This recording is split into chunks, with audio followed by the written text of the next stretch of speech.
Welcome to a special segment where we will deep dive into the vibrant and the thriving food and beverage industry, a goldmine for aspiring entrepreneurs. Stay tuned as we sit down with the business setup consultant from Vista Corporate Group, who will share an essential advice on launching a successful F&B business in UAE. Hey guys, so we have Ashna Malkani with us, a business setup advisor from Vista Corporate Group, and we will be discussing about food and beverages industry a bit. Over to you, Ashna. Hey Jigar, thank you so much for having me. And like you rightly mentioned, we're going to be having a conversation about all the different types of food, and beverage related activities, everything, the scope of it here in the UAE. And I'm sure you have a lot of questions. So of course, let's just dive right into that. Sure, definitely. So my first question will be, what is the main type of food and beverages business over here in Dubai? That's a great way to start. Okay, so there are multiple different ways. Now, as you know, food and beverage is an umbrella term for a lot of things.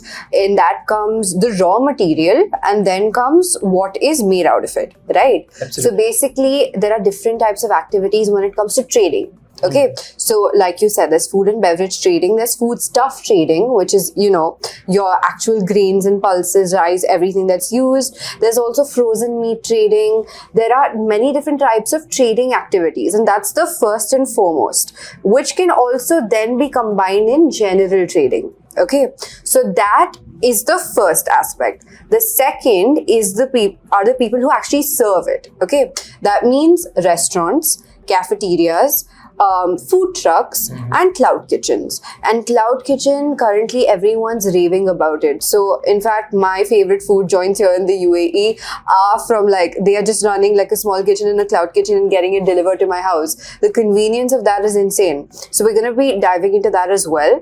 But now moving on. Now diving to the second question, that how do the prerequisites vary from one business to another?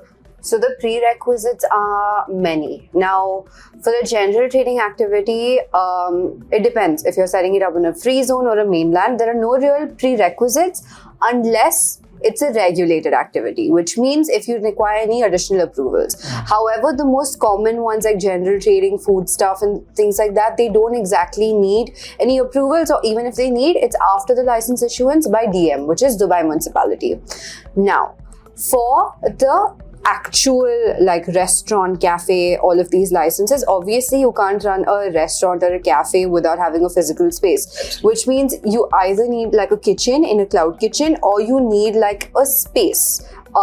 So the requirements vary based on the cafe and restaurants, because cafe, you can't really cook much inside the cafe, which means you can serve bite-sized items, just sandwiches or tea or something that's easily, we can cook that easily. And most of these items are also coming from somewhere else, So a popular example would be, I'm not sure if the audience can relate with it, but you and I can. Yeah. It's Calcutta, our favorite cafe down there.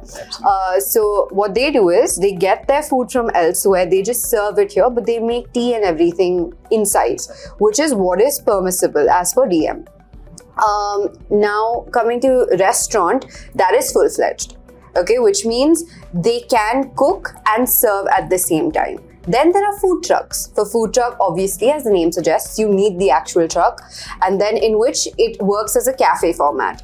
The cloud kitchen works much like a business center, but in the restaurant space, which means that you have multiple kitchens in one premise, and then you rent it out individually. So you give separate ijaris for it, which is the contract that you can provide. So that's about the prerequisites and everything.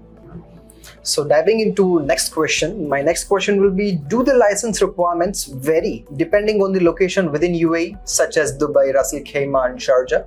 Not exactly. So the prerequisites remain the same. However, obviously, depending on the emirate, which jurisdiction you pick, that will vary. In the sense, if it's Dubai Municipality, Sharjah Municipality, so on and so forth, just that the approval will differ. However, the prerequisites remain the same. So now, you might have got a basic idea about the types of F&B businesses and how the prerequisites vary from one business to another, right? So would you like to know more about the licensing process for starting F&B business in Dubai? Well, stay tuned for more insights in our next session.